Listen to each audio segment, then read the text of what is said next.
Votar o no por Gustavo Petro a la presidencia de Colombia.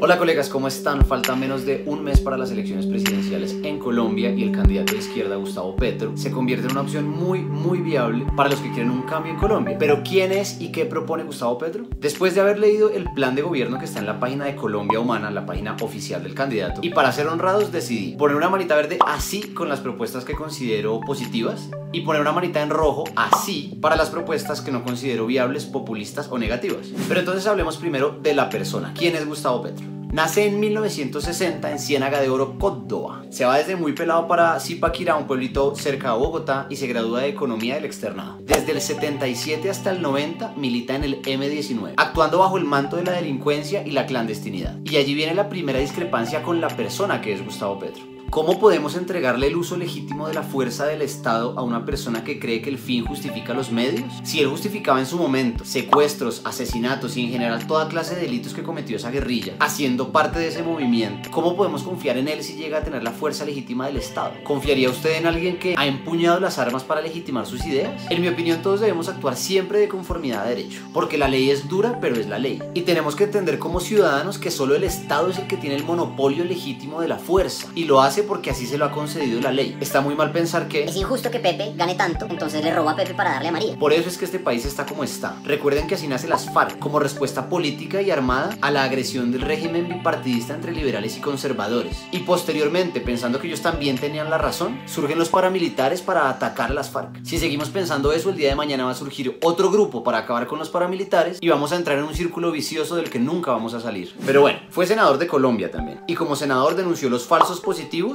y la parapolítica. Es elegido alcalde de Bogotá en octubre de 2011 y en su gestión como alcalde mayor de Bogotá se crea la Secretaría de la Mujer y el Centro de Ciudadanía LGBTI, todos estos que garantizan derecho a las minorías.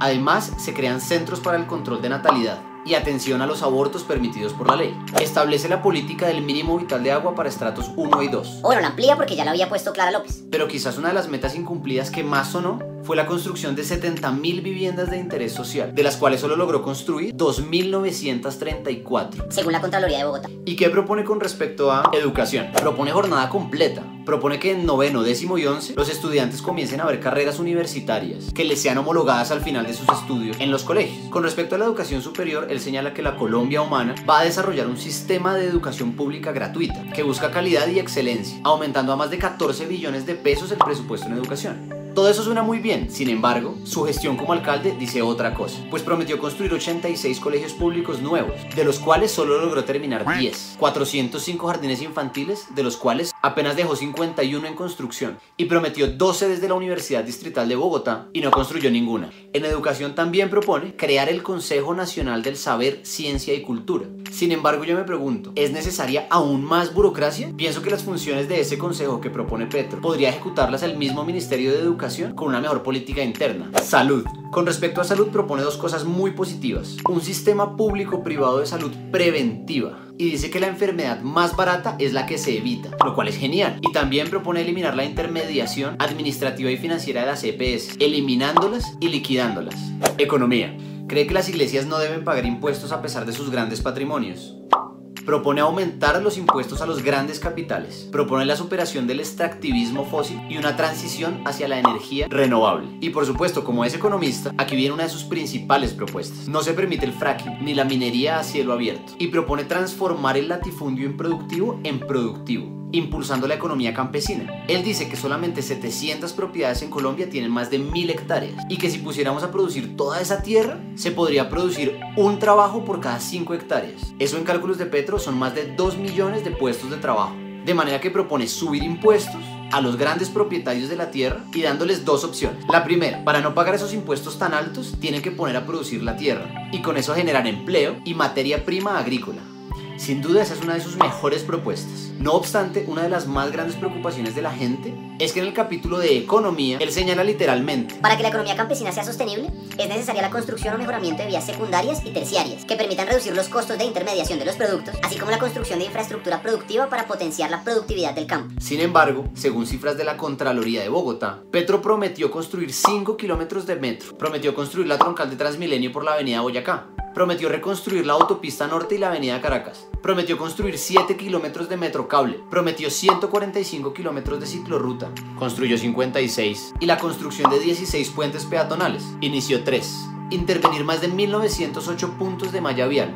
Intervino 872, lo cual nos indica que si bien las propuestas de Petro son muy bonitas y románticas, es poco probable que las cumpla. Si no pudo con Bogotá, ¿cómo esperan que pueda cumplirle a Colombia? Propone retornar al IVA del 16%. Sin embargo, y aquí viene uno de los argumentos más usuales de los petristas, es que en Bogotá no lo dejaron gobernar. Entonces surge una pregunta apenas lógica. Si con el nuevo panorama político del Congreso, Tanto Senado como Cámara, quedaron en su mayoría conformados por centro demoníaco, cambio radical, conservadores y liberales, ¿cómo se espera que pueda bajar el IVA o que tenga mayor gobernabilidad si tiene tanta oposición en el legislativo? Finalmente, y con respecto a justicia, Petro propone: los magistrados van a seguir eligiéndose por cooptación, lo cual es terrible porque eso ha propiciado la corrupción de la rama judicial. Propone una política antinarcóticos integral. Le dice sí a la dosis mínima y propone ver a los adictos y consumidores no como delincuentes, sino como enfermos. Señala en su acápite de justicia: aunaremos esfuerzos en dotar el sistema judicial de independencia y autonomía suficientes para cumplir sus fines, libre de presiones indebidas y de corrupción. Pero eso a mí me suena un poco irónico, porque alguien que militó en un grupo que literalmente se tomó a sangre y fuego el Palacio de Justicia venga a decir ahora que hay que darle a esa rama del poder público independencia, suena como un muy mal chiste. Y viene el tema del Palacio, que tanto se lo han sacado en cara a Petro. Muchos dicen que Petro en ese momento estaba encarcelado, y efectivamente sí. En octubre de 1985 Petro fue capturado por el ejército y pasó 2 años privado de la libertad. Sin embargo, y como se ve en este video, se trataba de ponerle una demanda jurídica al gobierno, al presidente, por incumplimiento de unos acuerdos públicos en donde estaba su firma. Y entonces la operación era básicamente presentar esa demanda jurídica y defenderla ante la Corte Suprema de Justicia y ante el país. Y por tanto colocamos también los principales cuadros, abogados y juristas que tenía el M-19 en ese momento con las armas al hombro. Tenía pleno conocimiento de todo lo que iban a hacer, pues llevaban varios años planeándolo. Gustavo Petro sí sabía, y según la teoría de los aparatos organizados de poder de Klaus Roxin, el padre del derecho penal moderno, Petro vendría siendo el sujeto de atrás, es decir, quien tiene el mando de la estructura criminal, el dominio del hecho y no tiene que verse materialmente comprometido en la ejecución de estos crímenes. Obvio, Petro no se iba a meter a matarse, mejor mandemos otra gente a que se mate. Y es que en palabras de Roxin, a pesar de la pérdida de proximidad al hecho típico, se compensa en la medida del dominio organizativo, que aumenta según la escala jerárquica de la organización criminal. Petro hacía parte de la cúpula, participó en la organización y en ese orden de ideas sí viene siendo autor de ese crimen, de ese genocidio, de ese holocausto. Otra cosa es que en virtud de las leyes de amnistía, la ley 77 del 89 y la ley 7 del 92, no fuera sancionado penalmente, lo cual no le resta responsabilidad. Y si bien hubo excesos en la retoma por parte del ejército, nada de eso se habría producido si inicialmente no metieran un camión lleno de municiones y guerrilleros dispuestos a matarse con tal de tomarse el palacio. Y es que ese debate sí es muy importante darlo, porque con qué tipo de autoridad ética va Petro como presidente de la república a condenar actos terroristas, atentados, homicidios, secuestros, si es el mismo el que le produjo tanto daño a este país.